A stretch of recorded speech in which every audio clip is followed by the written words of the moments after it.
Number one, Kobe Bean Bryant. Oh my God. Yeah, Kobe Bean Bryant is my one. No way you believe this. Who number one though? I'm gonna tell y'all who number one is. It ain't LeBron. Okay. It ain't LeBron. It ain't Curry. It ain't Slender Man. And it ain't Giannis. It is Kawhi. It is Kawhi. Terminator Leonard. I'm gonna tell y'all why. What did he just lie though? Like what did he just lie What did he lie about? What did he lie about? If you talking about this season, yeah, he better than LeBron. But who? No stuff. I'm talking about this season and last season. Past two seasons. Last two seasons? Yeah. He was not better than LeBron last season. He was not better than LeBron last season. What are you talking about? Y'all are tripping. Y'all are tripping. Definitely better than LeBron last season. Yo! Don't expect anything different than what you seen last year against the Golden State Warriors. Y'all got two Scottie Pippins and a great team. That's what it is. Two Scottie Pippins. Best believe it, bro. Like you might not know it. You might not know it now. He said two Scottie Pippins. Let me know what Scottie. He's talking about Tatum and Brown, Brandon. Wow. If Kevin Durant is on that floor, Golden State wins. I don't care, bro. Kevin Durant's not over Jason Tatum or Luka. Yes, he is. What the fuck is Jason Tatum done to be over Kevin Durant? He went to the finals. I don't care. Good for him. The whole time, I think Damian Lillard's not in the top 5 points. You don't call that ridiculous. Oh wait, hold on. I don't think so. I'm finna leave right now. Y'all are taking I'm going home. Are we being serious, right? Get that shit at the bed in the Western Conference Finals, and I don't want to hear that Golden State team was better. Yes, I agree that they were better, but if I'm not mistaken, Portland had the lead in some of them damn games. If Dame Ash showed up, they probably would have won. They would have got sweat. What are we doing? And what did the Boston Celtics? What are we doing?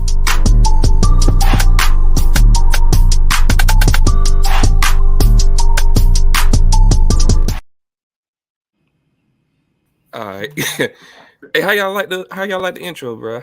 The intro. I like that. That's nice. That sure is fire. You got everybody. You got PSP. Pretty good. That's pretty good.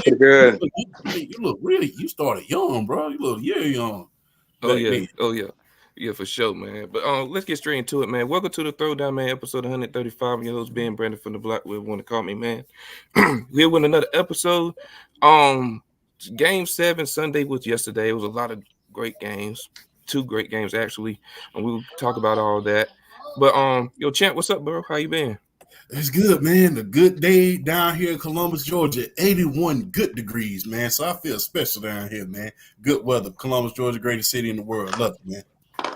Greatest city? Okay. He too excited for 81 degrees. I ain't gonna lie to you. I can't stay out with it, bro. Yo, Casual, what's up, man? What's going on? Salute. What's going on?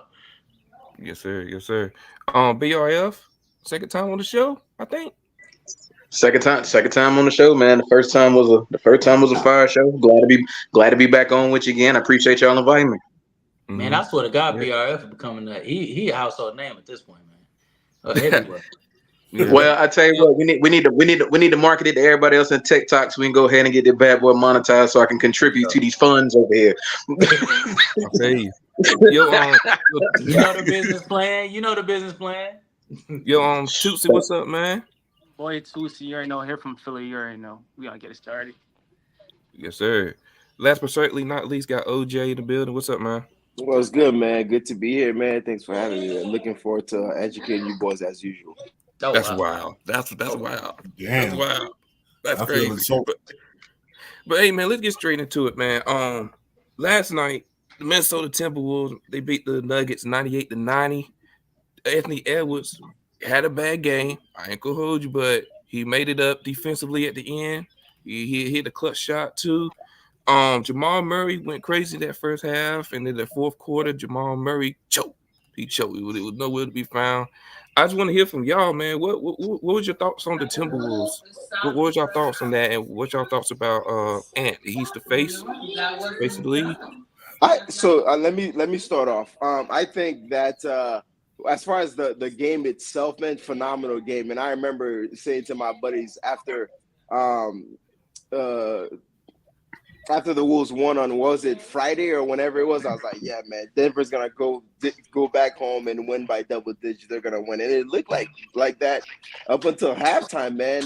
And Ant, they were just blitzing him the whole time, and he could not figure out how to get past that. And he had a horrible shooting night because by the time he got going, like he just didn't have any rhythm, man. But man, Denver, the Minnesota got some dogs, man. And they just wheeled their way to that victory, man.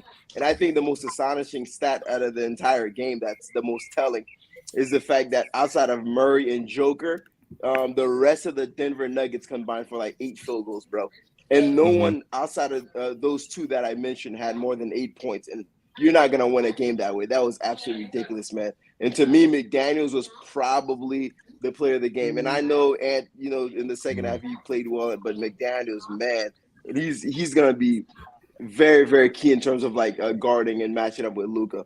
And the last thing I'll say in terms of Ed being the face of the league, even before this series, I saw a lot of that rhetoric. And now, obviously, that's picking up a lot of steam and momentum. But my whole thing when it comes to face of the league, Ant right now is not even a top 5 player in the NBA. And nobody on here is going to sit there and argue that. And if y'all want to have that debate, I will gladly destroy you guys in that debate. And I'm a big Ant guy. Right now, he's not even top 5. He's never made an NBA all first team All NBA. So, and he doesn't have a chip. So what are we talking about here, bro? Like, so in my if we're going to be the face of the league, you got to, at least in my opinion, be a top 3 player. Really, you need to be the best player. But I'll say top 3. You gotta at least have made a couple NBA first team, and so let's let them get there first before we start kind of like getting the confetti and everything else for the whole face of the league parade. But he's checking up all the boxes. He has a personality, he has a game, he has everything. The only thing he's missing are the accolades, and then we can have that conversation because Joker is too boring. Luka doesn't really want it, and all the other people they're getting older. All right. Go ahead, Tootsie, because you got a face. No. I was disagreeing with him, but until you said something, the accolades, I get that part. So, like, who would you say the face of the league right now? Because, like, nobody. The face of the league is 100% LeBron. 100%. He's a top 3 player? Yeah. He's not a top Hail Mary. He's the face by default, though. He's the face by default. That's what I'm trying to say. He's the face by default. Remember, the face of the NBA. How can he be the face if he's not a top 3 player, though? I can easily tell you why he's the face of it, because that's who the league is pushing. Who's the league pushing? It's still LeBron, bro. If you're gonna be the face, that's who the league is pushing, bro. Shai Gilgeous-Alexander as they was pushing Ja before he got hurt. A little bit, yeah, they're pushing Ja a little bit, but that shit all I'm saying is your criteria is like a little bit questionable. Name me another face of the NBA that did not meet that criteria. That wasn't like the face of the league. No, name me another face of the league. That wasn't a top 3 player. No. Name me a face of the league in the past 50 years that did not meet the criteria I just said. The criteria that you said was they needed to be a top 3 player.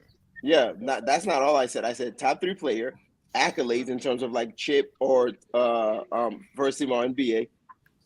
What else? There was a third one. Hey, Mike was a top 3 player by his 3rd year. I mean, you can't name, bro. We could go back to the list of the face of the league. It was Magic and Bird. Then Jordan took her probably like 91, 92.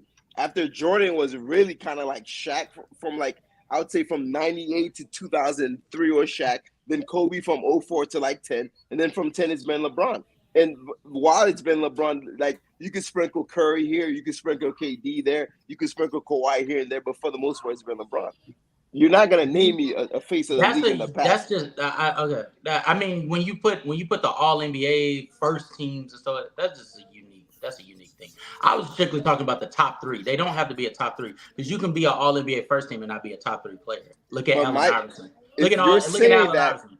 Allen Iverson was first team All NBA his MVP year, and nobody on this panel was here to say that Allen Iverson in 2001 was a top 3 player. You would not say. Was Allen Iverson ever the face of the league? He was the face of the league in 2001. 100% false. Okay, brother. Really? All right. 100% false. Really? Wait a minute, guys. Wait a minute. I want to know, OJ. I know you know basketball, so I want to know your reasoning behind that. Oh, it's simple Why because was he not? I already told you. 98, Jordan retired, right? After Jordan retired, it was Shaq. It was Shaq from effectively 99 all the way into 2000 through 2004. It was never Allen Iverson. Allen Iverson was probably the most polarizing player in the NBA, but he was not the most. He was not the face of the league because the NBA never pushed Allen Iverson. You guys are forgetting that element, bro. Michael wasn't a top 3 player either. So, Michael, like your criteria, you're picking and choosing where you want to fit them in. Hold on, Michael was not a top 3 player from 91 until 98? I'm talking about from really after 98, he wasn't a top 3 player anymore. He just wasn't. Jordan? Michael Jordan was not after 98, after he retired. I don't disagree with that. I agree with that. Okay, so your criteria from 2000 to 2004, that's what you said. You said from 90. No. That's not what I said. I said after Jordan retired from 98, 99, it became Shaq. Okay, so then who was the face of the league in 98 to 2000? It was Shaq. Not even 2000, 98 to 2003. You do realize, it can't be 98. It can't be 98 because Shaquille O'Neal didn't win a championship. When I say 98, anyone first team All NBA, that benefit went to other people. Like I don't know what to tell you. When I say 98, I'm talking about after. So who would be? So who would have been the face of the NBA from 98 to 2000? From 98 to 2000, you would probably have to go with Shaquille O'Neal, but by his criteria, you can't go with Shaquille O'Neal. Why not?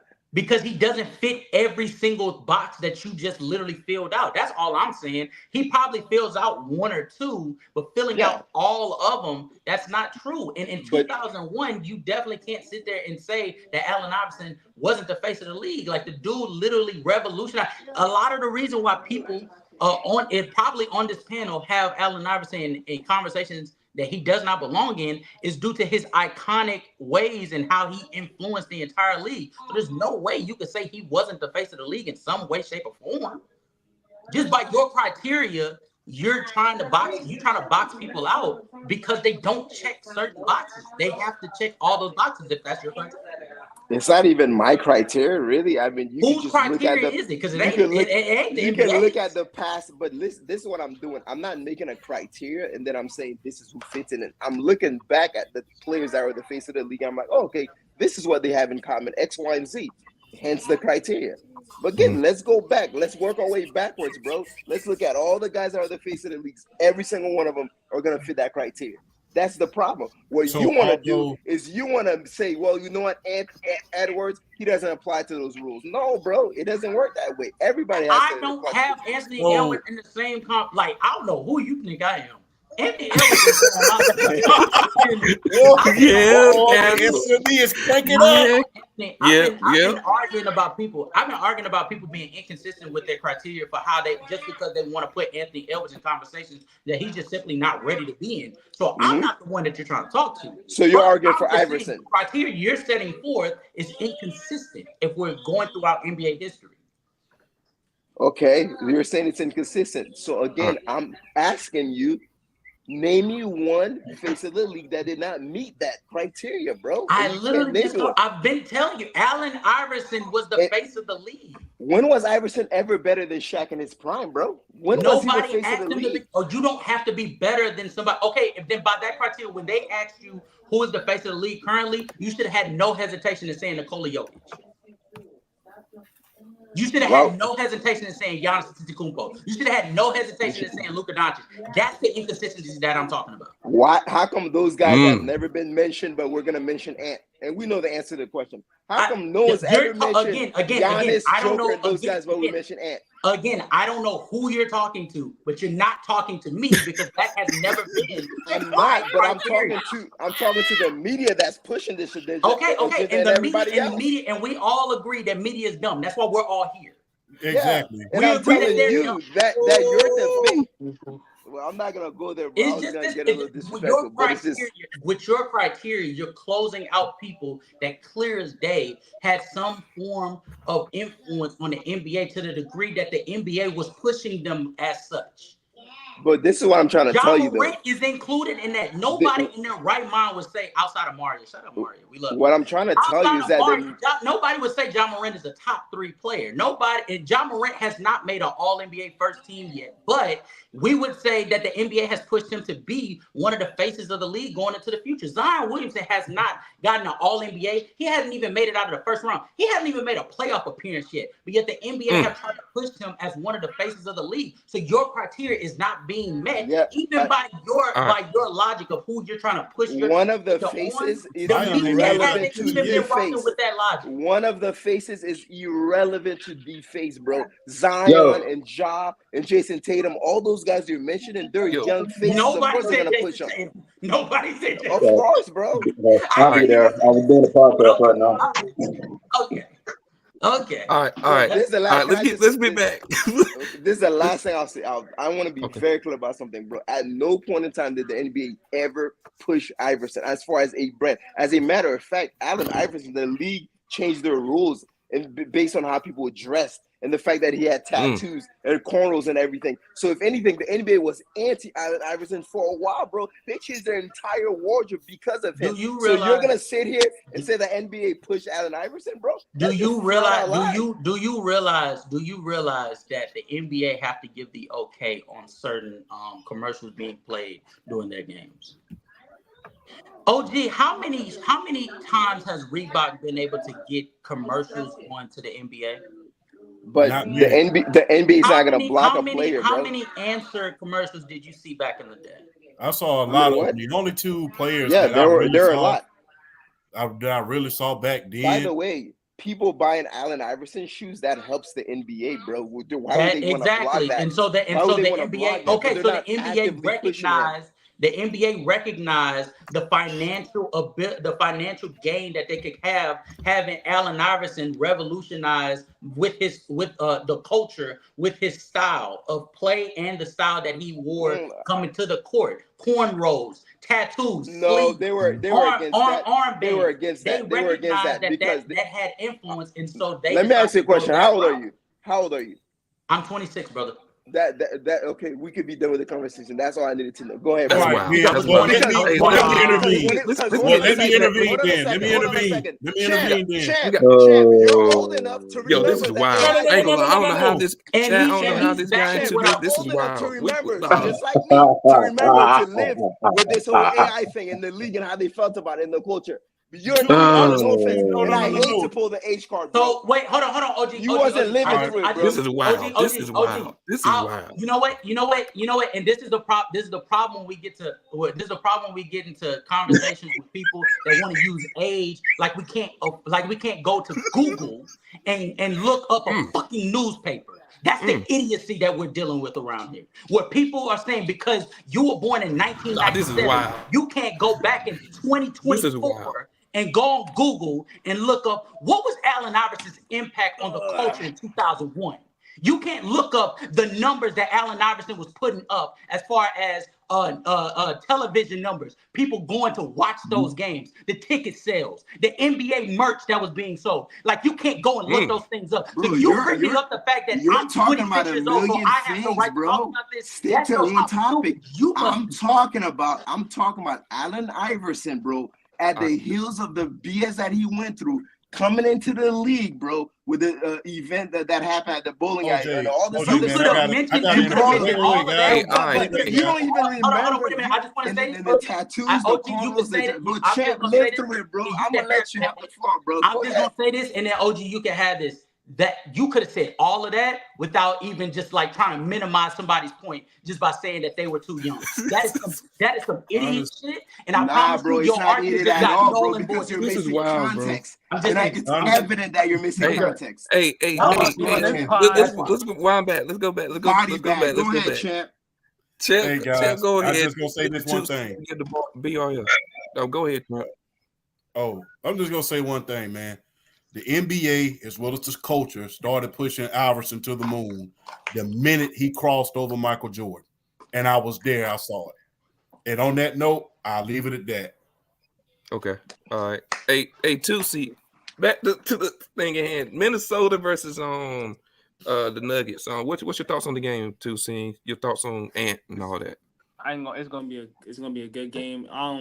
I think Dallas defensive perimeter is gonna like give Anthony Edwards some problems. The real like big factor is I want the Timberwolves to win. You feel me? So the big factor the Timberwolves to win is Karl Anthony Towns. Is he's gonna show up because I feel like they got answers for everybody in the perimeter. It's Karl Anthony Towns gonna show up.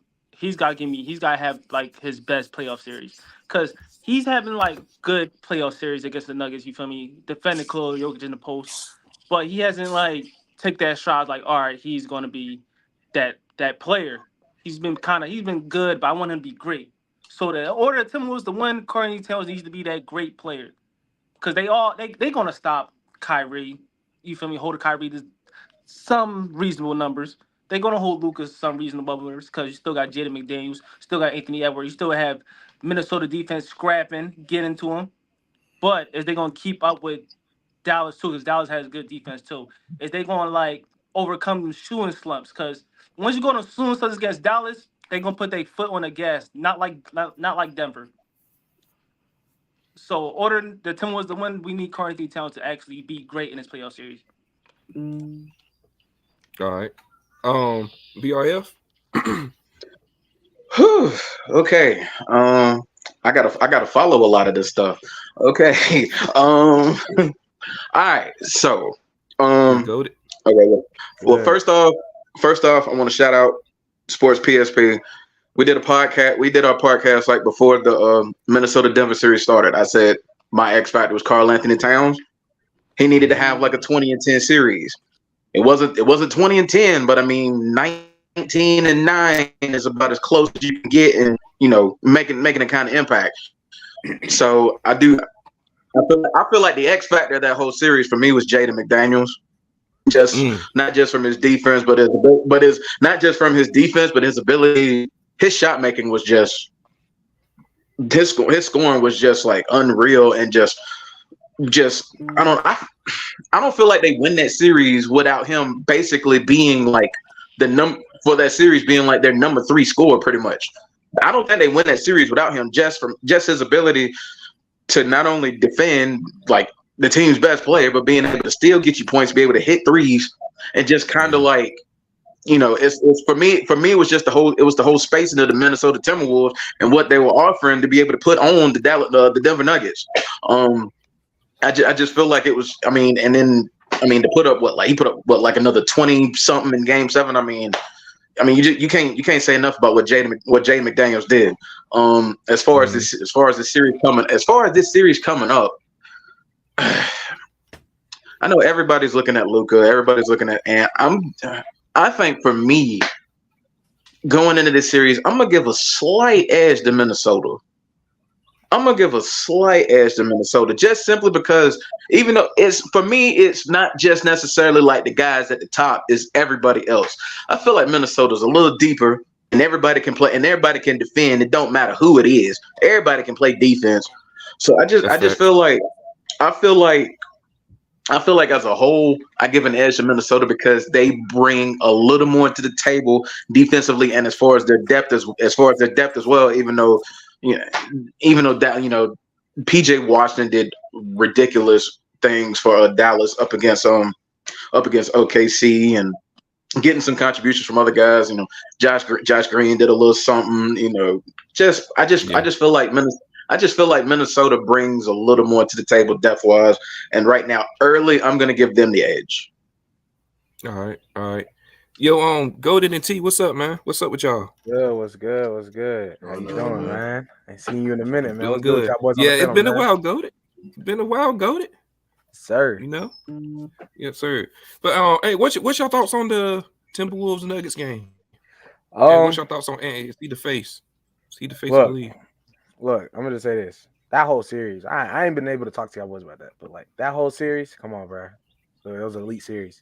Chef's kiss, you know what I'm saying? Even though there was a couple of blowouts here and there, I'm not gonna lie, majority of that series is still very competitive, whether we want to admit it or not, throughout times of the series. I just gotta respect, I got a huge respect for a guy that's really trying to really bring back just that energy that people have been missing from basketball a lot from certain players. It's not the authenticity that Ant brings to the game in a lot of places, people just haven't been able to really give, been able to project that. You know what I'm saying? People get on Ja for doing that, but Ja has his own stuff going on outside of the basketball. You know what I'm saying? Right now, realistically, bro, this is just, really looking at pure basketball, just love for the game. You know what I'm saying? And I haven't seen that in a minute. So I got to respect that right there. That series to me was still an elite series. You're going against the defending champs. You're going against the best player in the world, and you out there showing them that you are not scared of anything right now. You're not going to back down to anything you're doing. Don't matter if you're gonna hit the 50 post spins of death. We still gonna come out there and we gonna fight back. You feel me? It was down 20 in that game 7 and still made their way back up into that game. And I got to give that Timberwolves team the respect. Got to give Jaden McDaniels respect for, what I'm saying, out there at the end of the day, consistently, what I'm saying. He was up and down in the last few games, but then in this last game, he finally he said, I'm going to keep on shooting. I'm going to stay consistent. I'm going to keep on hitting.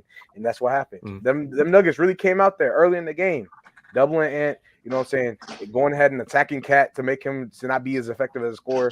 And it was looking bleak for that Wolves team, bro. I'm just going to be real, because at the end of the day, their role players just wasn't able to hit the big shots that they needed them to keep them within the game. But then something changed. The momentum changed. The spark happened, and they really went out there and they handled business, bro. And, you see what happened. Right. You see the fruits of that. So I got to respect that Wolves team. Personally, I respect Ant, like I said, what I'm saying. When it's crazy to think that he's literally on that movement of getting people to wear shoes back with your regular everyday clothes. Like, bro, y'all could be wearing y'all fits right now. Probably got some AE ones on y'all feet right now, bro.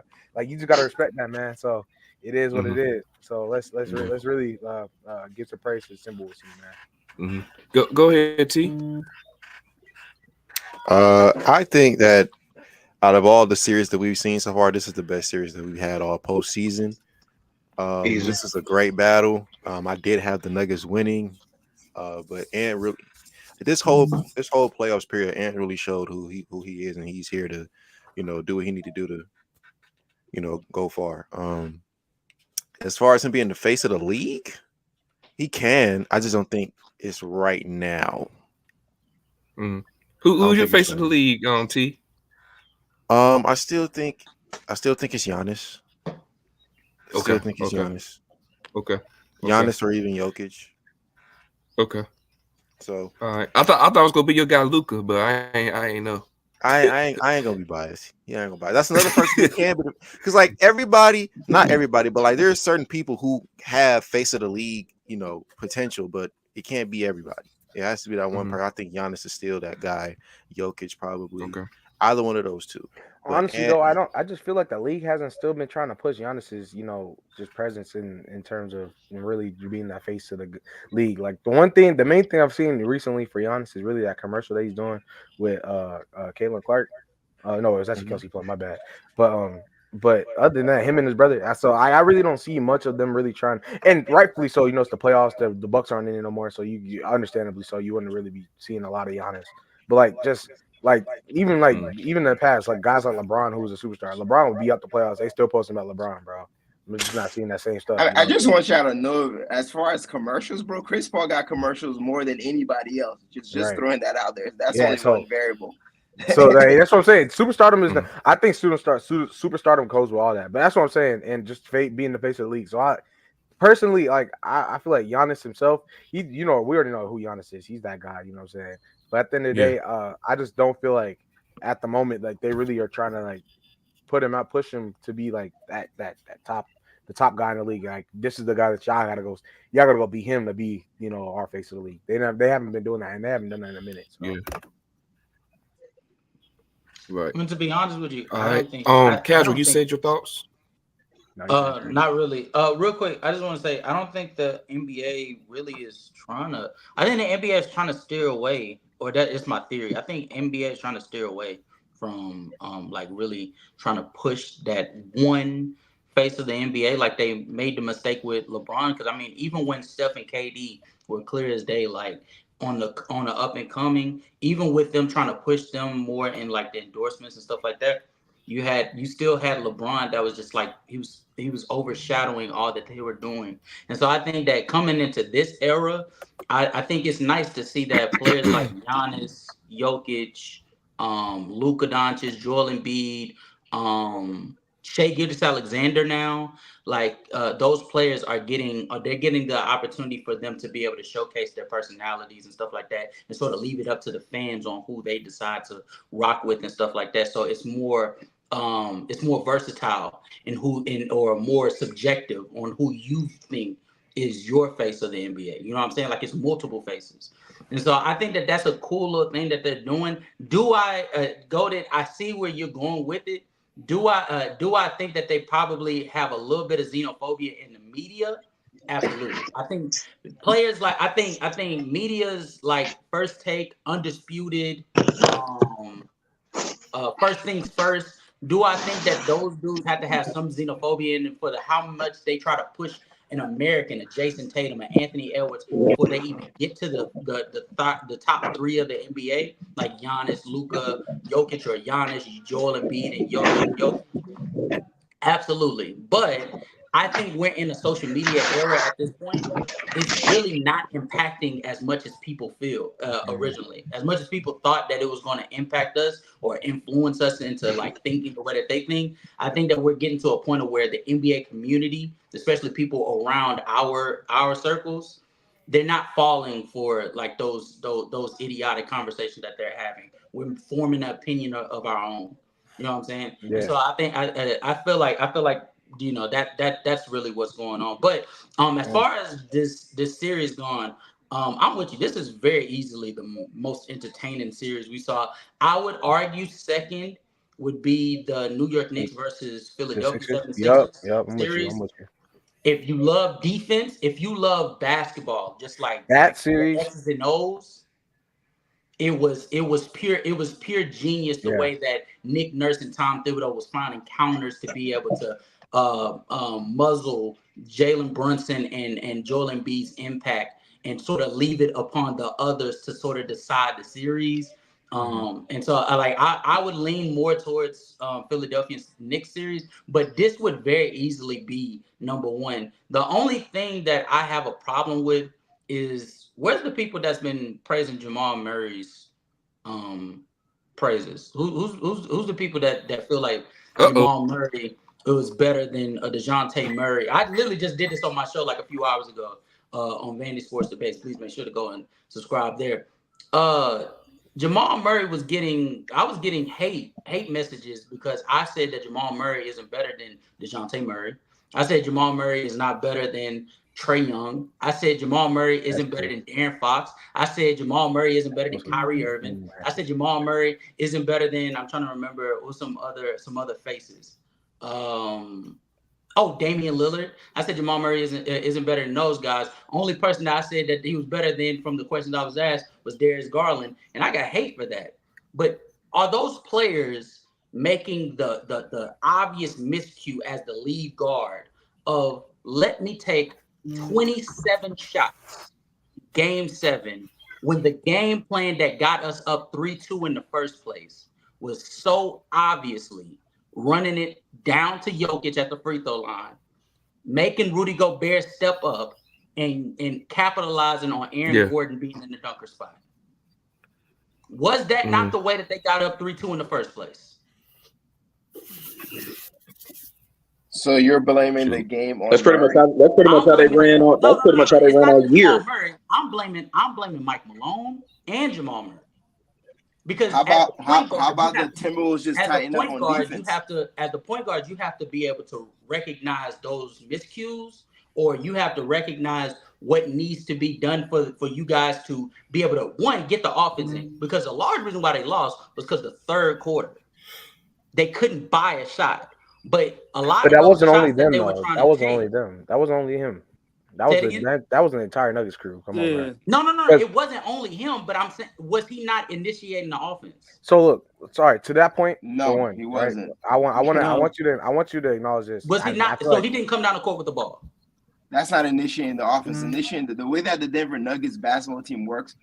Joker gets it at the high post, and they do the 2-man action between the two of them, and it's basically ran through Joker. But one of the biggest differences is they removed Gobert from him, and they brought a bigger body in Karl Anthony Towns, and he actually started knocking down shots, and that completely changed the facet of the game. But Jamal Murray, for all intents and purposes, he had a great game. They were doing the same. He had a good game, bro. They were up. I feel like that's still be disingenuous if you feel like Jamal Murray's first half wasn't like. We're chatting.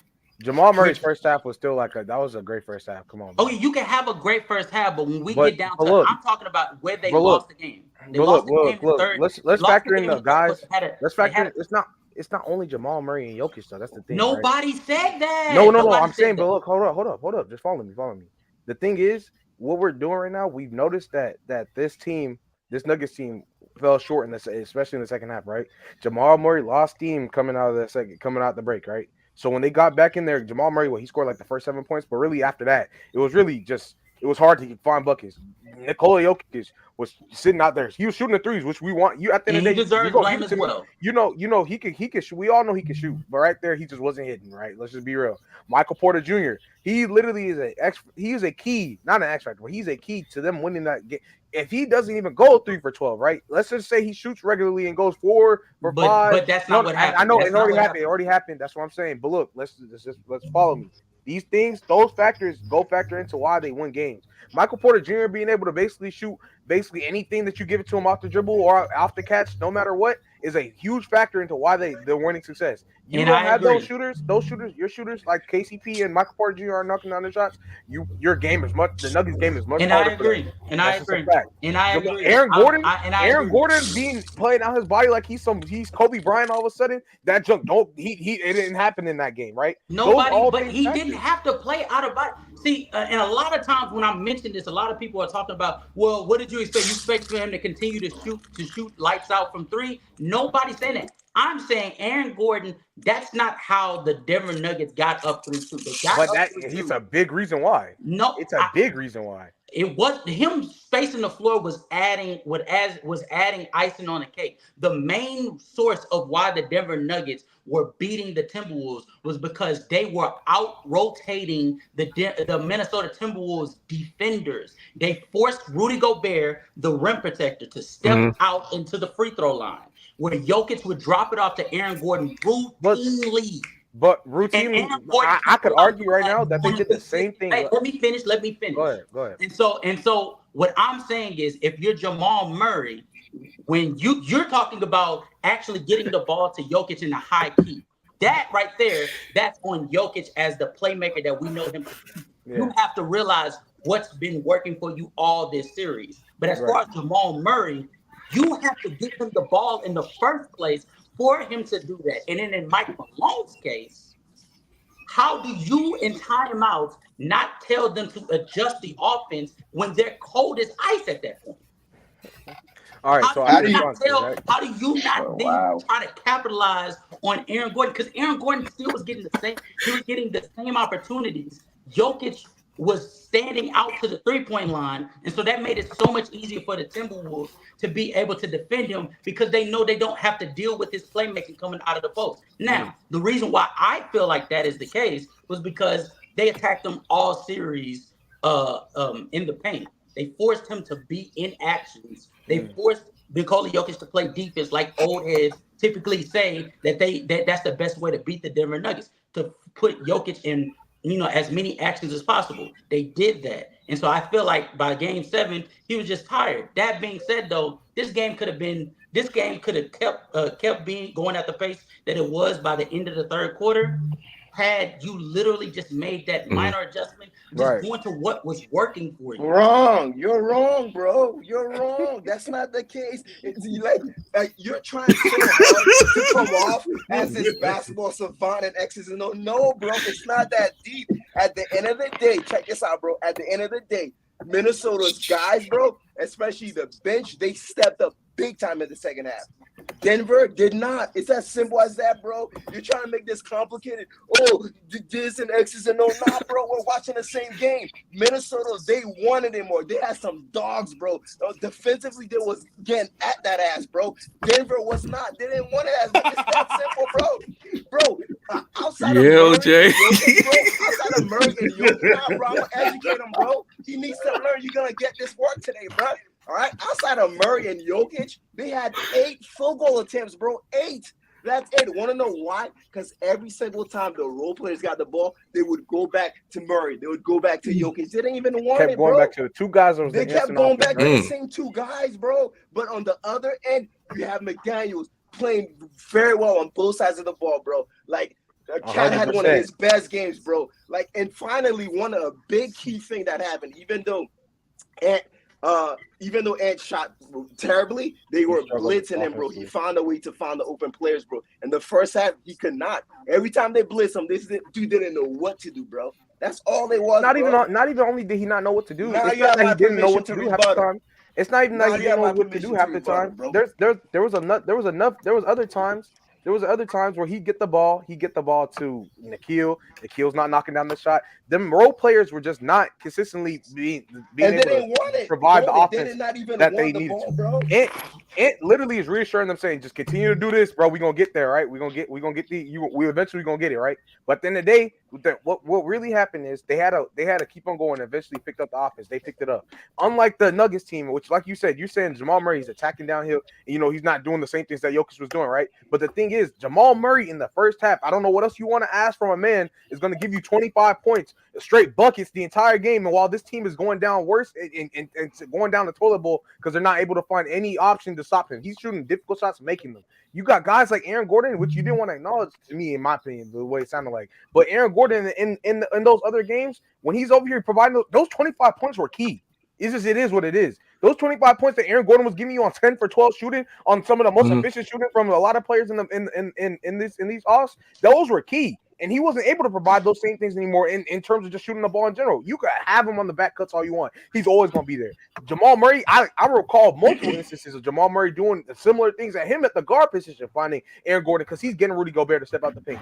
If anything, the Nuggets also found another exploit in the fact that they were trying to put – they sit there. All right, they're not going to guard Jokic at the 3-point line. So let's just sit here and let our big man – he's going to be able to knock them down. But guess what? That day – yesterday wasn't the day where he was going to knock down all the shots that he had out there. It is what it is. At the end of the day, Jokic still out there providing. He still stuck the stat sheet like he usually is going to do. Jamal Murray, yes, he slowed down in the second half. And there's nothing you can. If you're going to hoop out your mind like that in the first place, it is what it is. You know what I'm saying? You're going to have to keep on hooping. But at the end of the day, that's not what happened. The Nuggets, not the Nuggets, the Timberwolves defense got honed in and really started attacking Jamal Murray.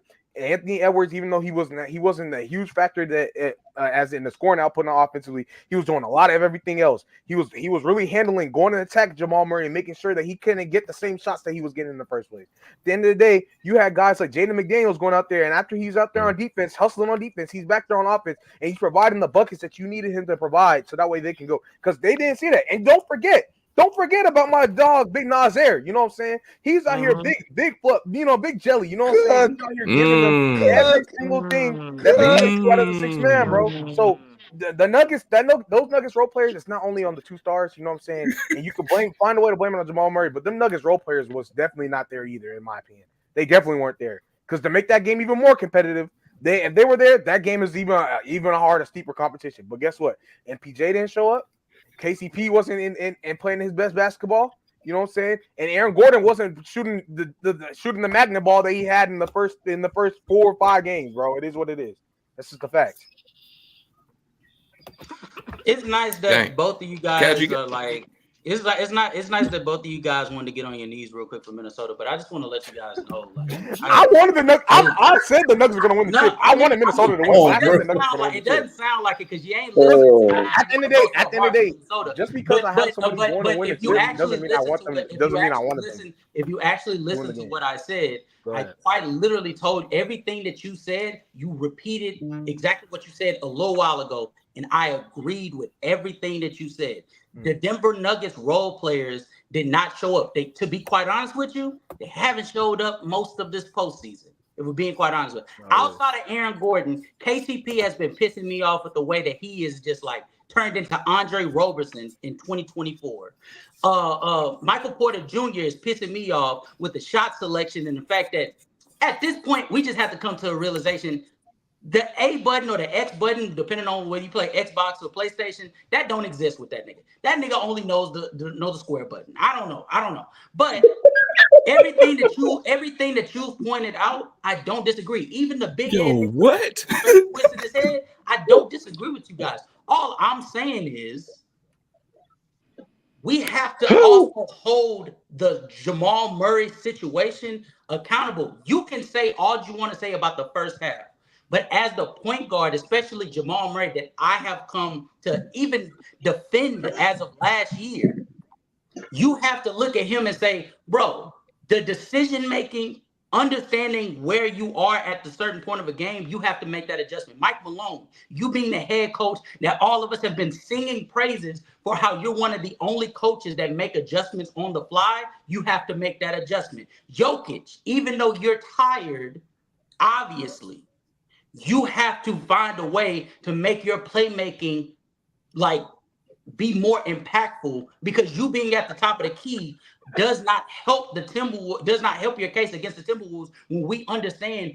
quite literally you have the Nuggets offense is mute if Rudy Gobert just gets to do what he did last night and he gets to just sit in the paint. That nothing that the Denver Nuggets want to do outside of shooting threes, Michael Porter Jr. getting high, KCP getting high, which obviously they didn't. Rudy Gobert is shutting all that stuff down with Jaden McDaniels and Karl Anthony Towns and even Naz Reid being there. They're defensively sound as a unit. That's all I'm saying. At those three components, with the role players not playing their part, you have to give them some culpability. I feel like you could just look at the Nuggets itself and just realize that they didn't. If you want to look at it, if you want to just look at it on a macro sense, that's fine. I'm looking at each player that played a pivotal role, especially in usage. But I definitely broke down each player. I'm going to criticize them for the way that the role that they played in their demise, because they lost a 20-point lead. That large of a lead, and you lost it like that. So then, like I said, that still goes back into the point of what all them other boys are doing on the Timberwolves side. But I've already agreed with you about that, brother. Right. Okay, so you're mad because I'm pointing. Wait, whoa. No, I don't care that much. I'm not mad. I promise you, I'm not mad. Hold on, I have a question though. But don't you think you're taking away? Don't you think you're taking credit away from Minnesota? That's all I'm getting. You're getting defensive because I'm pointing to one player. Casual. I wouldn't get defensive about. I'm not getting defensive about nobody. Don't you think you're taking credit away from Minnesota by putting blame on Murray? I'm pointing to Jamal Murray, and you're. And no wonder your name is Casual, bro. Everybody else, I'm with you with. I'm just talking about one person. That's all. Bro, the whole team comes though. And I agree with you. So then how am I to get in the physical? Okay. We are, because I'm not. We gotta move on. We gotta move on. Let's be done. We gotta move on with this. We gotta move on. This was crazy. This 2v1 is crazy. I'm not even gonna lie. But Maria, what's right? up? And both of them getting cooked. That's crazy. Both of them cooked. That's what you. Hey, you know, you can believe what you want, brother. But hey, Maria, what's up? What's up? What's up?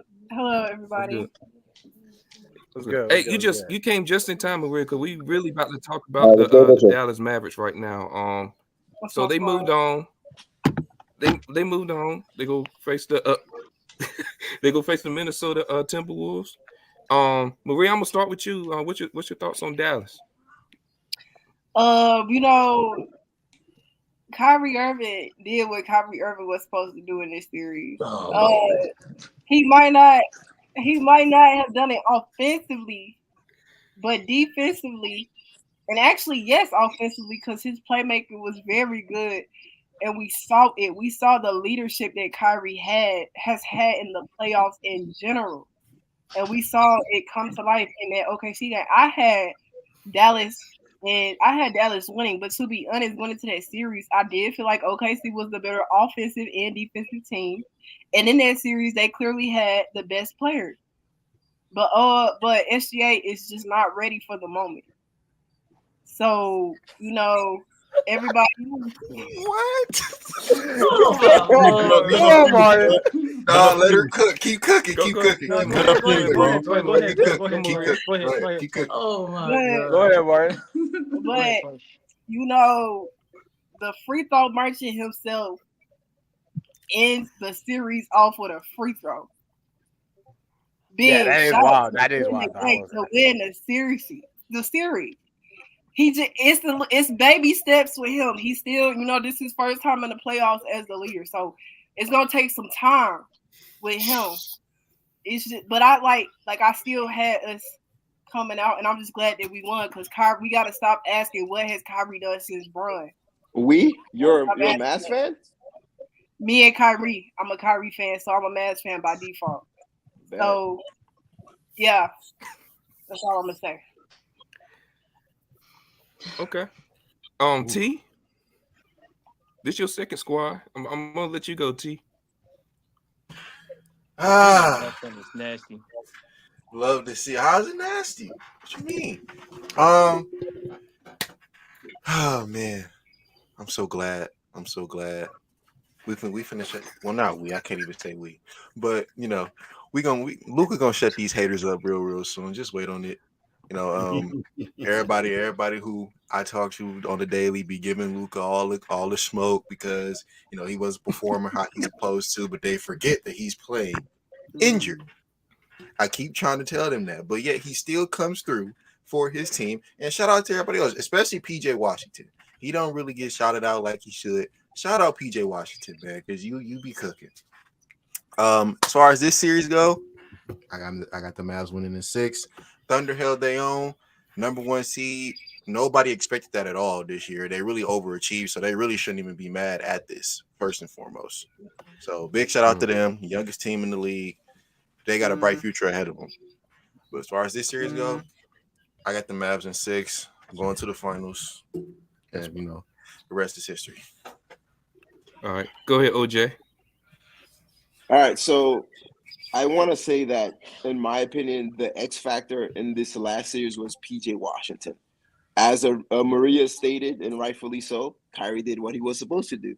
Luka did what he was supposed to do. No shocker there. But PJ Washington, man, because if you notice, it was very obvious in game 1 what the plan for OKC was. We're just gonna shift to the right, Luka and Kyrie, and make everybody else basically beat us. And PJ Washington smoked them boys, and I think he was the biggest factor.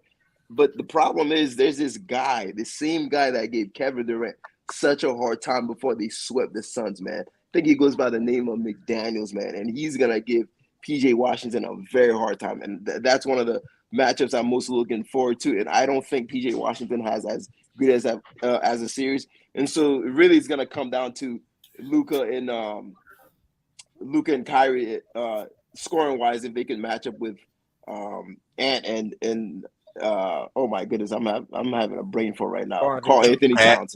Yeah. But from a scoring perspective, though, those guys are gonna beat Carl because you just don't know what you're gonna get out of Cat. But at the end of the day, man, Dallas, they ain't got dogs like that, bro. Luka's not a dog. I'm sorry, Kyrie's not a dog, bro. Maybe Tim Hardaway Jr. and that center, the rookie center they got, he's a dog. But I'm gonna go with the dogs, bro. Wolves got it's a bunch of dogs. Yes, Lively. Shouts out to him. Great rookie season, by the way. But that's really what it's going to come down to, man. I think McDaniel is going to do a good job on they're probably going to have him on Luka a whole bunch of time as well. And I think their length, bro, is going to bother them. And the last thing I'll say is this. And that was a great point that you made, Casual. You made an excellent point when you brought up the fact that Denver did not do a good enough job of exposing Gobert. When Rudy Gobert, because bro, the dude is useless offensively. Let's be honest, bro. They did not expose him enough. There are times in the season where they had to take out Rudy Gobert because he was such a liability. But I think in this series, from a matchup perspective, I think the T-Wolves, their length is gonna give Dallas a lot of issues, and Dallas will not be able to expose Gobert the same way that Denver is able to. So that being said, give me the dogs in 6. All right, go ahead, champ. Man, yeah, finally with the chance to speak. But hey, hell of a job to the Dallas Mavericks, man. Hell of a job, number 1. Yeah. Hey, got to give credit where credit is due for the Oklahoma City Thunder even making it this far. They were one of the youngest teams in the NBA at this point, the youngest team in the NBA. But at this point in time, they are the team that's not ready, and every era has that team. The team that's very, very young but not ready. You know, you saw it with the Orlando Magic, you saw it with the original OKC Thunder, you saw it with a lot of other teams. They're just not ready at this point, and they're going to get a hell of a lot more shots than that and that's a huge if they can retain SGA, because you know there's been a lot of chatter with him about free agency because nobody, you know, is going to be a question of if he can get another starter come there with him. I will say. So I will say that. But because OKC has never had that one big free agent to come there. So just gonna be honest with you. But did he not sign a contract extension? Paul George. They already had him there. Why would he bring his behind back? No, you said OKC's never had. You said OKC's never had a big free agent to sign. They traded for him. OJ, what are you talking about, my man? You know better. You're saying a free agent. I said strictly free agent. That's what happened when you listen with your mouth and not your ears. I stand corrected. That's what happened when you listen with your mouth and not your ears. Shit like that, right there. You see that? But oh boy. But to my he got point, 2 more years. He got 2 more years, OG. Yeah, he better. Yeah, I know that. But the thing is, can they retain him and get him the pieces that he need outside of what he has right now? That's what I'm saying. Everything he needs right there. Just let it develop. You know about that? Yeah, he what does, they not bro. have? They literally have it. If they would have kept Lively, they'd be good. The biggest thing that they needed, OG, if they need more than what they currently have, I ain't gonna lie to you, they don't even need to be. They don't need the biggest thing at this point. They don't even say that. The biggest thing that people keep saying that they need to bring. You got rim protection. You got rim protection. You got versatility. You have the rebounding. You have the point. The one reason why they lost to the Dallas Mavericks in this series was only experience. They hadn't been here. They made. But that's my thing. Hold on. But Cash, there was one thing that everyone noticed. There's one thing that everyone noticed that OKC still needed, and that was just another presence on the boards at the end of the day. Like they are a solid team. They are a solid team. Everyone else, it's not even about star power no more. They got Chet and they got J. But do you know? They got J. But you can get it. You can trade for a big with the young assets. They can sign. They can trade for Clint Capella. They have everything they need. They got cap space. They got draft compensation. They'll be fine. They got young. Yeah, no, they're in great position. They're in great position for the future. They have everything they need. Agreed. They have everything they need, OG. And Jalen Williams, man, once he gets better, bro. Once Jalen Williams gets better, bro. Oh my goodness. Yeah, he's nice though. Yeah, he's nice, OJ. Yeah, he's already nice. Exactly what you said. Casual, some veteran leadership. Can you trade in order to get, or can you trade to bring a free agent in? I think they took care of. I think they've taken care of the veteran leadership. The thing is, they don't need like veteran leadership, like somebody that's going to play on the court with them. Yeah. Gordon Hayward will suffice for now. You can be able to come in. You could be able to go into the market and you can get somebody on the minimum that's been here before, and you could be able to help them train. Like that's really not that difficult. And casual, they could use some shooters too. So Buddy Hill would be a great pickup for them too. Because I'm not sold on. J-Dub shooting 42% from three. They got Isaiah Joe. Yeah, they got Isaiah Joe. They got like I don't know. They got Aaron Wiggins on the bench. Don't barely get a minute. Still and whenever he get on the court, whenever he does get on the court, what happens? Like wow, they literally don't need nothing but go ahead. Like I was saying though, hey, I'm gonna just be real with you, man. I don't see the Mavericks making it too far. Timberwolves in 5. I'm not mad at that. Timberwolves in 5. I don't have the balls to say 5. I want to say 5. Hey, I don't think the Dallas Mavericks are not that good defensively, and that is what the weakness is going to show. So, hey, Brandon, keep this clip. I got another receipt. This is why I disagree. The Mavericks I got you, T. The Mavericks have been good defensively down the stretch of the season. They're not as good as the Timberwolves. So you mean to tell me they're good as the Timberwolves are? That's what you're trying to say. They have been good defensively, though. But in the perimeter, Mavericks on the perimeter. Yes, I'm saying they kind of perimeter defense. I'm saying they're gonna give like Anthony Edwards some problems on the perimeter because they haven't been playing good perimeter defense. It's a two-way street though, because at the end of the day, bro, what you gonna do with Luka and Kyrie, bro? That's a big problem, bro. How you exactly? That's what I'm saying. So they could just outscore them. They just did with the reigning league MVP and Jamal Murray. What are we talking about? Jamal Murray and Jokic is not Luka and Kyrie, bro. Yes, no, that's a completely different set of problems, bro. Jamal Murray, injured Jamal Murray is not Kyrie Irving right now. That's not. And we got that's not. This ain't that. This ain't that. And you got Andrew Luka too, so it's like who averaged more points?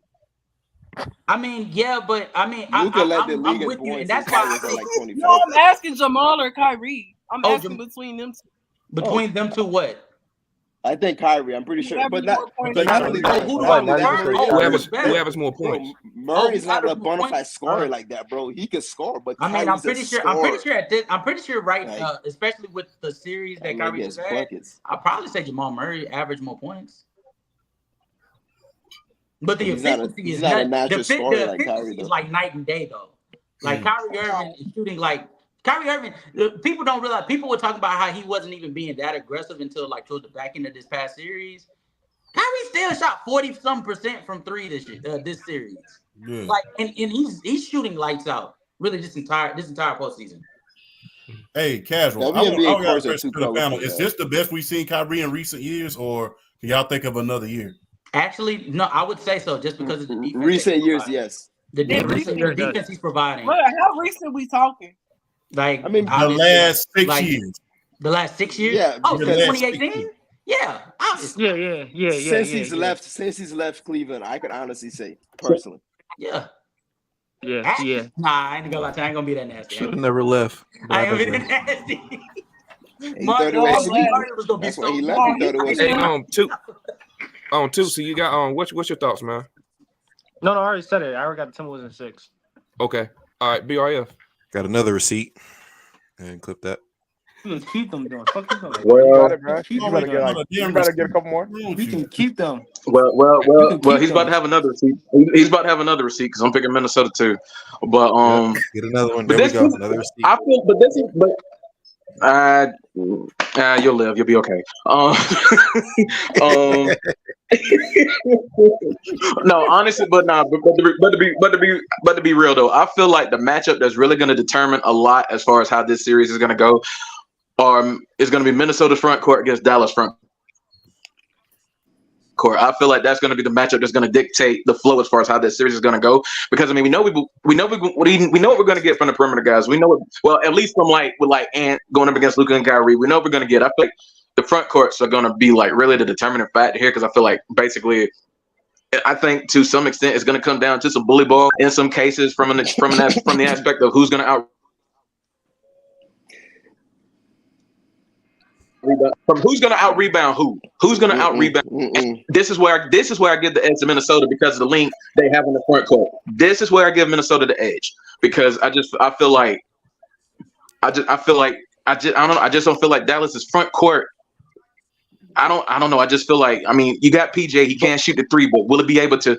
Can he maintain the efficiency to draw Rudy Gobert out to get him from underneath the post to be able to execute and do it and do what they can do without him underneath the post? I'm giving the edge to Minnesota. I got them at 6. I feel like the determining factor for them is going to be the front court because I feel like the front court is going to be too much. That's how I feel about the series. Oh, okay. Tusi. Now I see what he's saying. He's saying Minnesota's front court is going to be too much for him. Yeah. He's saying the determining factor is ultimately going to be that Karl-Anthony Towns and Rudy Gobert is just that much better of a front court. Okay, I'm cool. I ain't gonna lie to you. Where you started, you lost me. I jumped out the car too. I had rolled down the window. I threw the middle finger and I jumped out. I don't know. I was lost because I know Dallas is a perimeter-oriented team. Like that. Casual. I thought the same thing. I'm like, what is he talking? Like what? Yeah, I was so lost, but I'm back with you, and I agree with you. Okay. Casual, you got some things you got to say about the series? Or? No, I feel like my guys did a fantastic job talking about it. I do want to say, as far as OKC goes, one of the things that I do want to see going into next season, I don't care who they bring in, Mark Daigneault has to preach to them on fast break defense. They need to be much better. The reason why Dallas, even when they had bad shooting nights this series, survived was just simply because when in doubt, Luka and Kyrie just push the pace. And they were going to get an open lob to Derek Lively, Daniel Gafford, PJ Washington, or Derrick Jones Jr. I can't tell you how many times I heard the commentator on TNT say, Derrick Jones Jr. with a crazy dunk on the fast break. Like, it was crazy. But that being said, though, I'm looking at them against Minnesota. This is the series that Minnesota would prefer. They would prefer playing bully ball with Daniel Gafford and PJ Washington than the latter. You know what I'm saying? I think the versatility isn't necessarily there for the Dallas Mavericks, albeit they were attacking closeouts like crazy on OKC. Against the Minnesota Timberwolves, they're much more mature, they're much more disciplined. They have a big man that has the size, the discipline, and the the center of gravity to be able to stand pack, even when PJ Washington or Daniel Gafford or Derrick Jones Jr. even decides to put that shoulder down so that they could be able to get an easy layup. I think Minnesota is just a much better interior presence. I think they have many ways that they could be able to beat this Dallas Mavericks defense. And at the end of the day, I think Kyrie and Luka are going to do their thing regardless. But like the others, at the end of the day, like when it comes to Derrick Jones Jr., Daniel Gafford, PJ Washington, especially PJ Washington, we were praising him for what he did against the OKC Thunder. Man, they're gonna need every bit of that this series if they're gonna make it out. Like it's a tall task. Although they can do it, it's too much. And so I'm gonna take Minnesota in 6. All right. Go ahead, Goldie.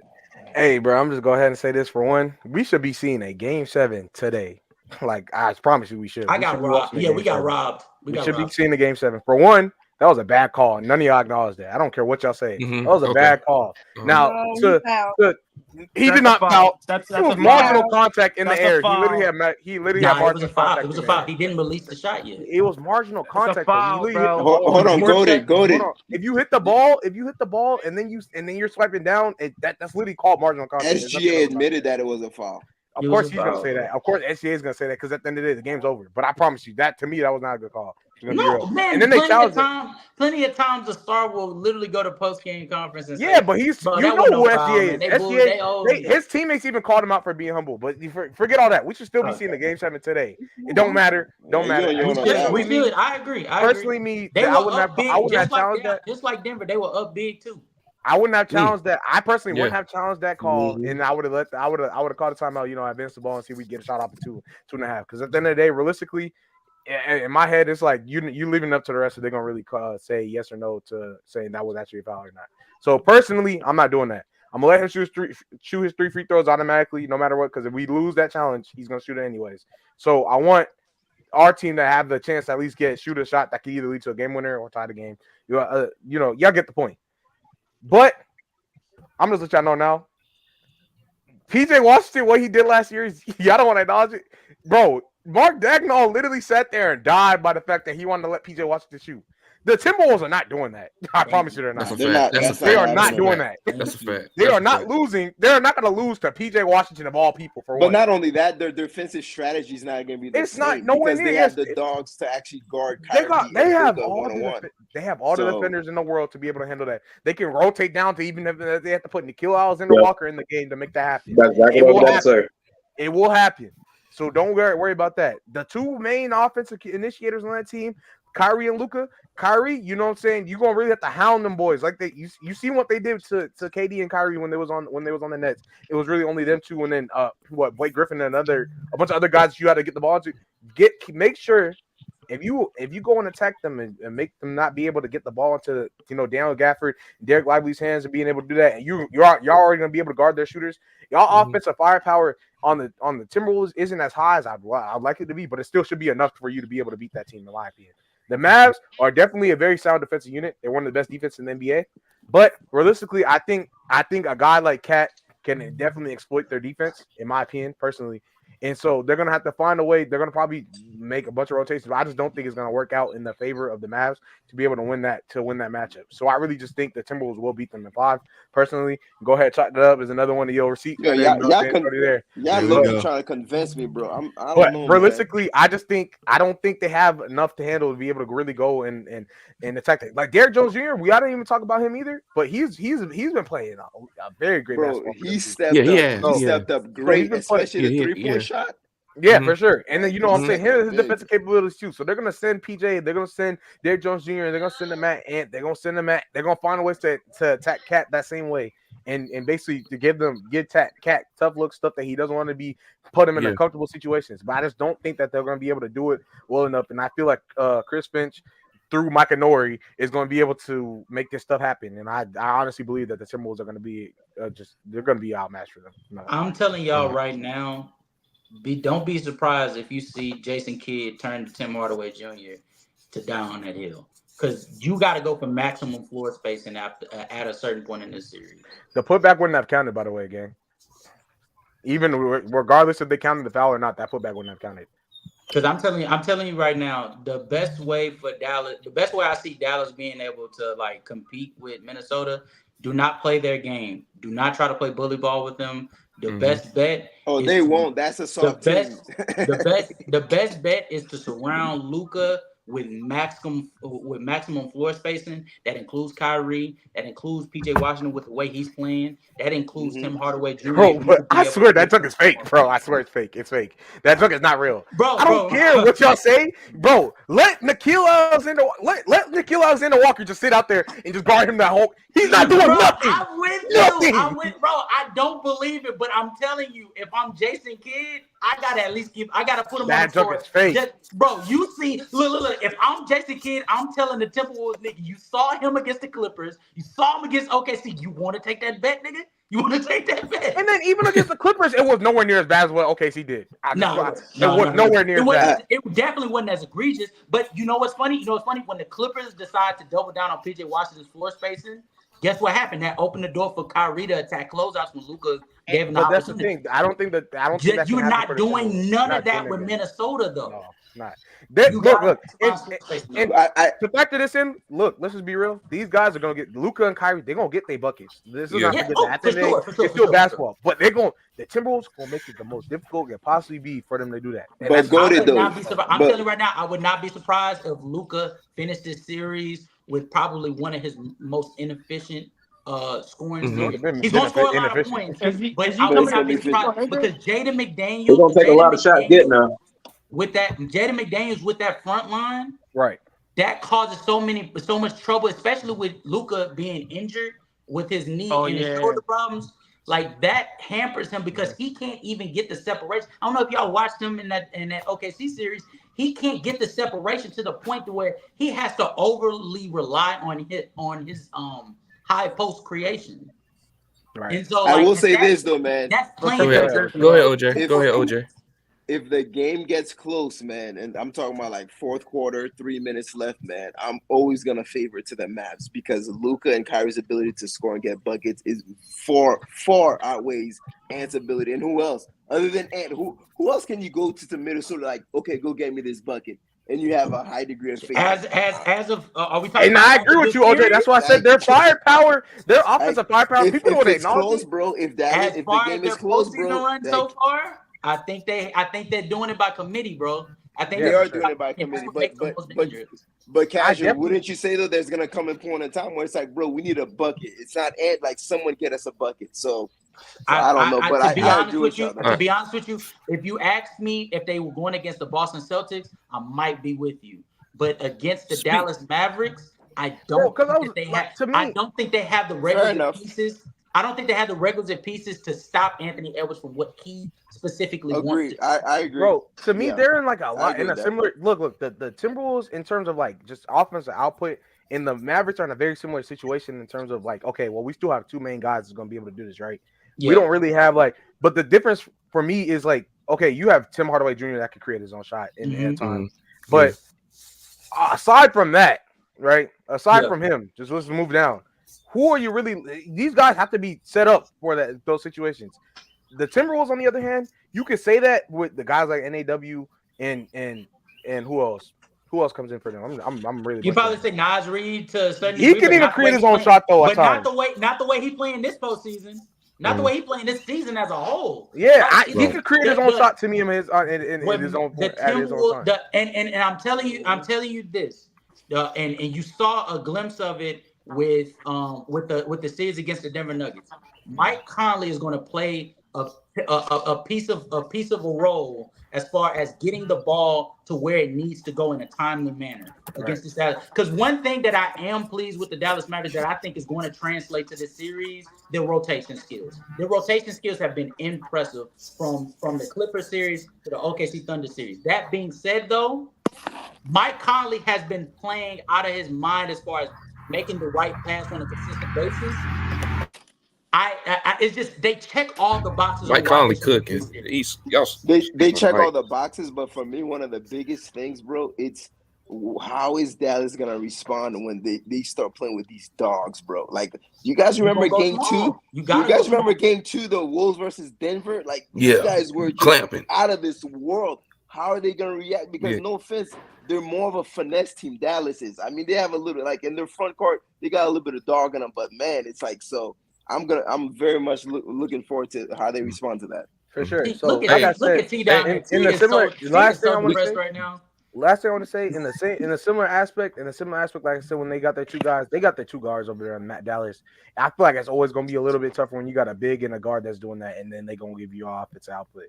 And at the end of the day, it's really going to still come from two main guys. But like you said, they play by committee over there. You can get a bucket from Naz Reid at any moment, at any time, and they start sparking. He's your spark plug. He's one of the best spark plugs in the league, in my opinion.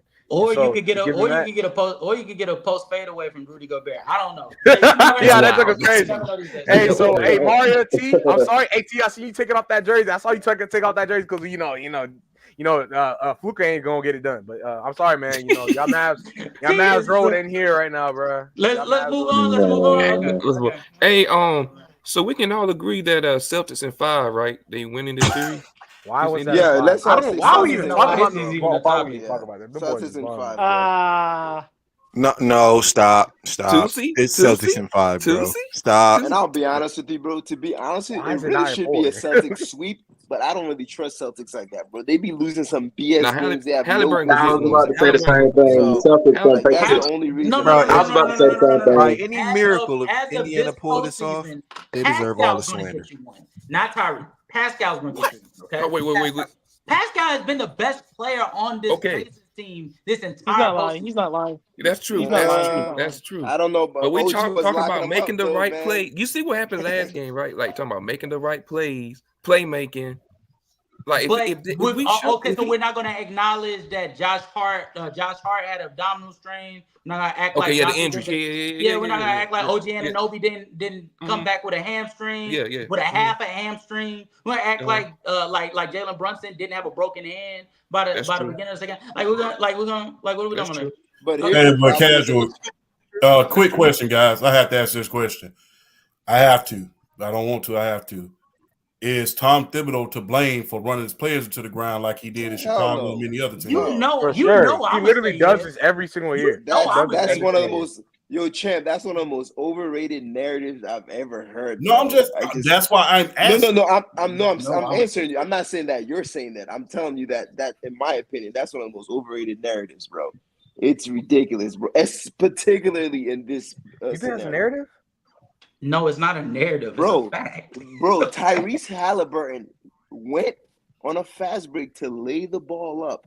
Jalen Brunson attempted to swat the ball away, and he breaks his finger, bro. What does that have to do with Tom? Okay, Thibodeau, bro? You're right. We're not talking about that. We're talking about Josh Hart's abdominal strain.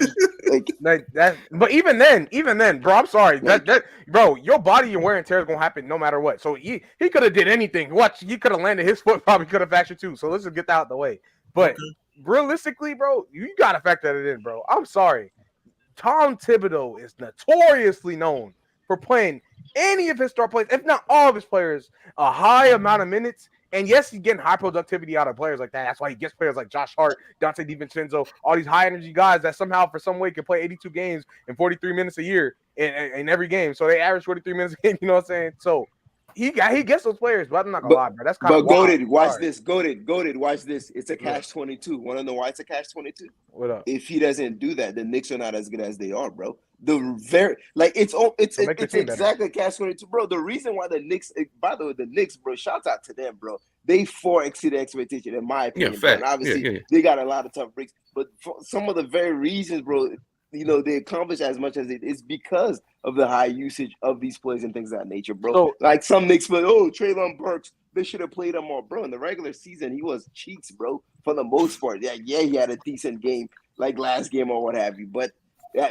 I mean, you gotta live and die with that. So, but So here's my thing though. If that's the case, if you gotta play your players basically the whole game, it's not always the whole game. We all know that, but majority of your players, you gotta play them the whole game to be able to win basketball games, bro. You have to evaluate yourself one as a coach, but not only that, your team in general. Because why do I have to play a player that I need? I know I'm gonna need come playoff time that long, that many minutes, that many hard minutes throughout the entire season for me to get the highest productivity for us to be able to win. That's just not realistic. Yeah, but Jokic played all but 2 minutes the other day, bro. I mean, my whole all thing. right, and that's fine. I get that, but they don't play. Can I challenge you guys? I'm just gonna say this real quick. For those of you that are on the side that Thibodeau runs his plays to the ground, there's only one thing I'll ask. I would love for you guys, when you guys have a chance, to do some research. And by the way, I haven't done it. I'm just curious. Do some research in terms of like different coaches and the average that they're playing their starters, and compare that to the average that Thibodeau is playing his starters, and do a comparison. To me, that's the only empirical way to do it. I'm not gonna lie. I'm like 90% sure that it's still higher than like the majority of the. And if that's the case, then hey, listen, I'll be the first one to be like, wow, bro, I stand corrected. You guys are right. I just wish there was at least some data to show that, because it's been a narrative for the longest time since he was in Chicago with Rose, bro. Like this is a decades long narrative at this point. Hey, BRF, what's your thoughts? Think the Pacers got a chance or not? No, I don't. But I will say, this is what I'll say. If they're gonna have any shot, I mean, it's gotta. If they have any shot, it's gotta be where I think you can attack the Pacers, which is a front court. So it's got to be Pascal Siakam and it's got to be Miles Turner. They got to show up. They got to show up for this series. But ultimately, I just think Boston. I'll be surprised. I'll be surprised if it goes 6. I'm going Boston in 5. I'll be shocked if it goes 6. Mm-hmm. Definitely. Let's see. Maria, you got any thoughts? I'm pulling for Boston. Boston should win this series. They're gonna lose in the finals. It don't matter. But yeah. The one thing I'll say, Ben, real quick. I noticed Sports said that Boston can, attack their front court. I honestly think it's the other way around. The reason I say that is because, bro, look at DiVincenzo, Enzo, Jalen Brunson, and Josh Hart. They did whatever the hell they wanted, bro, to the guards of the Pacers, bro. Like DiVincenzo was out here looking like the next coming. So to me, what I said was if Indiana has a shot, they have to attack Boston's front court. I feel like that's where Indiana can be a little more competitive. I said Indiana can be competitive if they attack Boston's front court, because I feel like if you're going to attack Boston anywhere, it's the front court. Especially, I think they've already announced that Porzingis is missing game 1. So if Indiana's going to do anything to Boston, it's going to be to their front court. But I just still feel like Boston as a whole just brings way too much, and I think they're going to be too explosive for Indiana to handle. Mm-hmm. Okay. Yes, sir. Cool. So I say corrected, but the point I was going to make still stands, which is the fact that if the backcourt of the Knicks could do that to Indiana's guards, bro, which no offense, but they're not very good defensively, man. And look how small those guys are. DiVincenzo, Hart, they're relatively small. Now you're gonna bring in like Tatum, Brown. They're gonna go. I agree with you. If Indiana's gonna struggle like that against New York's guards, I'm scared to see what Boston's guards are gonna do. It's gonna be bad. And the last thing I'm gonna say, Siakam, bro, is one of the most overrated players in the NBA, bro. Honestly, you want to guard him, bro? Force him to shoot, bro. It's that simple. Like it's the most simple scouting report for Siakam. Make that African Negro shoot, bro. And that's it, bro. Wow. That's all you gotta do, bro. Oh, this is crazy. Is he not African? What's the problem? make him shoot, bro. That's great. Hey, Tootsie, what's your thoughts, man? Man, I'm being casual when I see this. I got Pacers at 7, man. What? Hold on. Oh wow. Who's saying this? I can't. Tootsie. I want to see your face when you say that, bro. I want to look into your eyes when you say that. Yeah, you're not serious, dog. Nah, put your camera on, bro. I'm not serious. I'm not serious. Even though I like the Pacers like offense because like they got good like they were scoring on like one of the best defense in the league with the New York Knicks, but it's like Boston all around. They can keep up. They can keep up with the Pacers offensively, defensively. So I'll give Pacers 2 games. I give Pacers 2 games, but I got Celtics in 6. All right. Champ. We're predicting the games, right? Yeah. Celtics in 5. I think that seems to be the consensus, right? Celtics in 5. Yeah, that's what I get. I want to play a game real quick. You mind if I play a game real quick? Hey, Goated. What's that average minutes a player plays in the NBA per team? It should be around like 37. Nope. Hold on, casual. You mean a starter or a player? Nope, just the roster itself. That's gonna be if you drop by full my roster, you'd be like 31. Nope. It's lower than that. It's lower than that. And probably about 20. Just for a disclaimer, Tom Thibodeau's teams blow them out the water. But go ahead. Oh, you did the research just now? Mm-hmm. They say about 25, 26. I would 25 minutes. 25 minutes. Okay. Tom Thibodeau has his team play 30 because the DMPs they rack up. Wow. Wait a minute. Hold on. I'm trying to think how that. Hold on. So the players that don't factor in the players that don't touch the court. So on average, when you factor. Okay, I see what's going on. Because to begin with, he already has more DMPs than those other teams. Bingo. All right. You know, hey, bro, honestly, all this time I thought it was a narrative thing. I can't defeat that. Numbers are numbers, but I'm not about to argue it. As a matter of fact, now that I know this, bro, I'm going to use that. To be fair to your argument, when you don't have Julius Randle and you don't have Mitchell Robinson, it's going to hike it up. You lose OG Anunoby. You sort of need to depend more on certain players and stuff like that. It's just that doesn't help his case because he was doing this in Chicago and there was a plethora of other options he could have went to. So that's it. But Boston. Fair enough. Boston above. Boston. Oh, sweet. Yeah. Oh, dang. That's tough. I think it's a clean sweep, bro. I don't know what we're doing. That's tough. So what? The only reason why I'm giving them 5 is because I can only imagine Boston's gonna get lackadaisical as they did in every series. They always do. They always do. And they gonna go to sleep.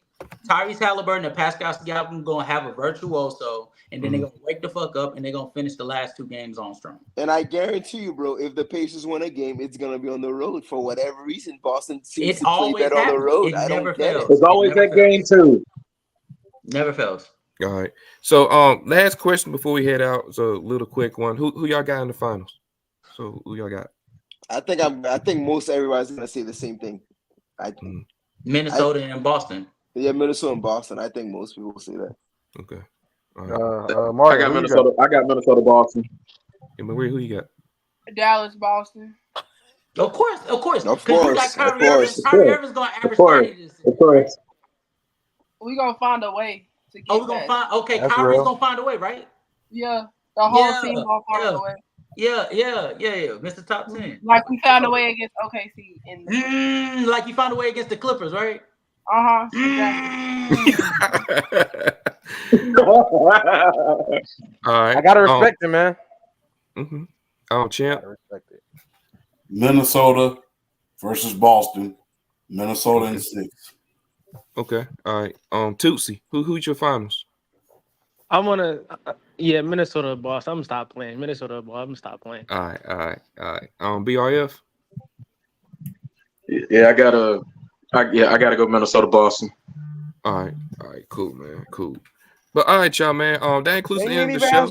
Hold on, hey Ben. Oh, I thought we know you. We know you. I didn't answer. Go ahead. I thought you already did, but go ahead. We don't need it. I got Minnesota Pacers.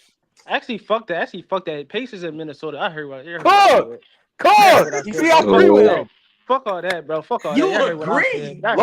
Low key. I'm not gonna lie. The Mavs really got an opportunity to really go and do this. I might actually say Pacers, Mavs, no trouble. No, Pacers, Mavs. That'd be a fire finals, man. Nah, Mavs winning that though. Mavs. Nah. Because I'm not gonna lie. The Mavs cannot handle all that Pacers firepower, bro. Let's just be real. Think about it, bro. They have the highest pace. You think the Pacers gonna stop what the Dallas Mavericks? Bro, the things that Luka Doncic and Kyrie Irving will do to Bro must not know about the big boy that Tyrese Halliburton. You must not know about how Tyrese Halliburton be ripping the big boys, bro. I'm with Mario on this one. No, let the Dallas Mavericks make it past the Minnesota Timberwolves. Wallahi. Kyrie Irving is cooking whoever he sees, bro. The defense is that bad, bro. Did you not see what DiVincenzo did to Pacers, bro? What do you think Kyrie's gonna do, bro? We all know the Pacers defense is bad, but we're not going to sit here and act like is that the Pacers defense ain't Pacers offense ain't a top 2 offense in the NBA. Go to say it. If you're not dropping 50, you ain't really do shit. That's crazy. Like, bro. I don't care about you dropping 39 on that bad defense. What I do care about is the fact that you couldn't stop Tyrese Halliburton. You couldn't stop Pascal Siakam. Miles Turner gonna sit here, wet you up. You feel me? It's over with. It's over. Right, with. We're gonna trade buckets back and forth. Pacers Mavs finals, book it, bro. That's what I'm saying. No, it's gonna be a close, fast-paced NBA Finals if that's the case. And you telling me you finna bet on Mr. Weird Jump Shot himself over Luka Doncic? I'm sorry, I'm not. We don't care about Luka, man. We don't rock with Luka over here, bro. Luka is crazy. That man right now is holding his ribs, bro. We not scared of that nigga, bro. All right, bro. That's wild. I promise you, I'm asleep. I promise you. Y'all say I'm asleep. I'm asleep on Luke. I'm asleep on Luke right now, bro. Hey, OJ, go ahead. I gotta get going, but Brandon, I text you something. Send it to Casual, okay? All right, get a chance. Casual, what he's gonna send you, it's basically a graphic. As a matter of fact, we in the chat. We in the chat, OJ, on IG. Oh, okay. In the chat. Put in the chat. We all want to see. Share it so everybody. It's basically the whole face of the league thing or whatever. Because I think it's fascinating, and I respect your opinion a lot, and so I wanted you to see it to see what you think about it. Yeah, I'll check it out. I got you, brother. Mm-hmm. Yeah. But hey, man, that includes the end of the show, man. This was a great show. I'm not even gonna hold you. Any last words before we head out, y'all? Hey, thank you for always inviting us, man. We appreciate you. For sure. And keep up the good work. And hell, it's always an honor, a privilege, and a pleasure to be on this show. For sure. Go it. Luka not him. He always had that great. You know what I'm saying? Energy. My dog Ant Man, you know what I'm saying? He been better than D-Book, like I said, and we was standing on that. Feel me? Who else? What else? We already know them C's, really them K's. They're not really doing anything in that finals. You feel me? No matter what they do. Yeah, bro. The Celtics, man. Come on, bro. The Celtics, bro. So anyway, Celtic Warriors. So what up, bro? Tyrese Halliburton. Oh my god. We move. Tyrese is better than Trae. Hey, Brandon, you need to get Marcus on here, bro. When towards the end of the series for the Marcus Boston stuff. It's been a while since I've seen him. But yeah. Oh yeah, Champagne. All right. I want to see his reaction when they lose again, bro. Casual. Yes, sir. Any thoughts? Anything you gotta say before we head out? Man, OG, as you know, man, anytime, I get called on, I'm showing up. I do that for OG.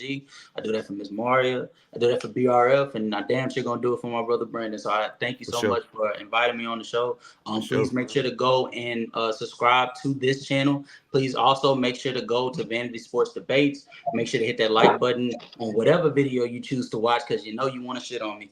And I'll see you guys next time, man. Oh yeah, for sure, man. SME himself. For sure. BRF.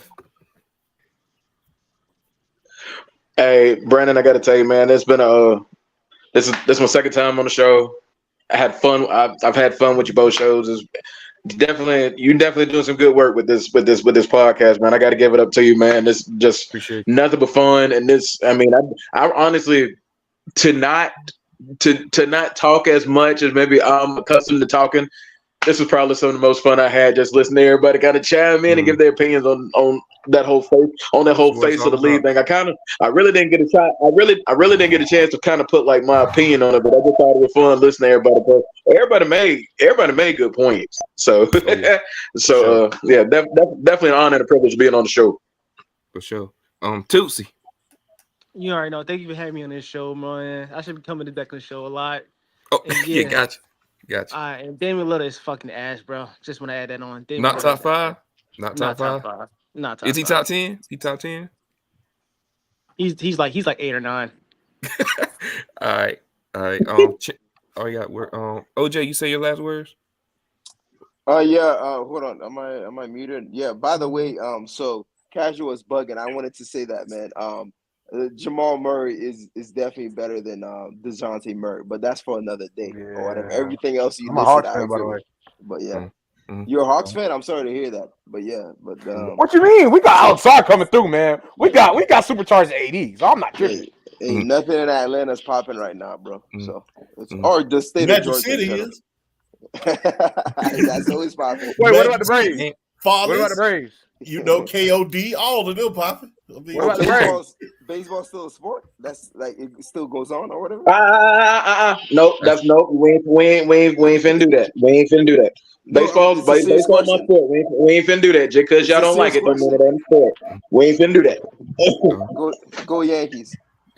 And last but certainly not least, on Maria, you got any last words? Appreciate you for having me on the show.